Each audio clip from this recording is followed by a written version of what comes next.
Hey everybody, my name is Laraso, and today I'm going to teach you all how to play Nidalee. I don't want to waste anybody's time, so let's get to it. We'll start with the basics, runes and masteries. Nidalee has a fairly weak early game. She can throw spears at level 1, but they are hard to land, and she doesn't have access to pounce, so she has no way of following up. Her most consistent and reliable source of damage early on is her auto attacks, and it's for this reason that I take 4 critical chance and 5 attack speed marks. Crits make her auto attacks hurt twice as much, and more attack speed means more crits, which means more damage. Nidalee is a very item-reliant champion, meaning most of her power comes from the items she builds. So for glyphs, I take 9 gold per 10 runes.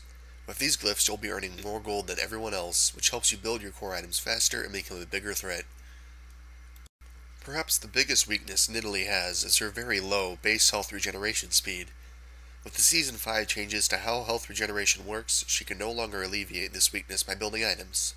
It is critical that you take 9 scaling health per 5 runes if you want to remain relevant throughout the game. Most of Nidalee's damage comes from her abilities, and to upgrade your abilities, you need to gain levels. To gain levels, you need experience, and if you're dead, you're not getting any experience. With these things considered, it only makes sense that I would include 2 experience gained and 1 time spent dead quints. Remember the points we talked about when discussing the runes. Nidalee needs gold, experience, and health regeneration.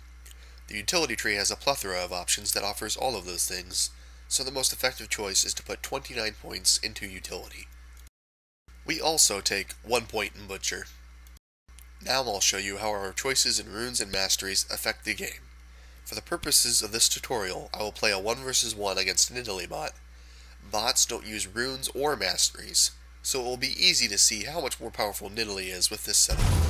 As you can see, we start the game at level 11, with just a little over 5,600 gold, which is just enough to buy the standard starting items most Nidalee players use. 2 Omekers and an Elixir of Iron. Now pay attention to this next part. I'm going to go over some advanced techniques, and they're fairly complicated, so if you don't understand at first, feel free to rewind the video.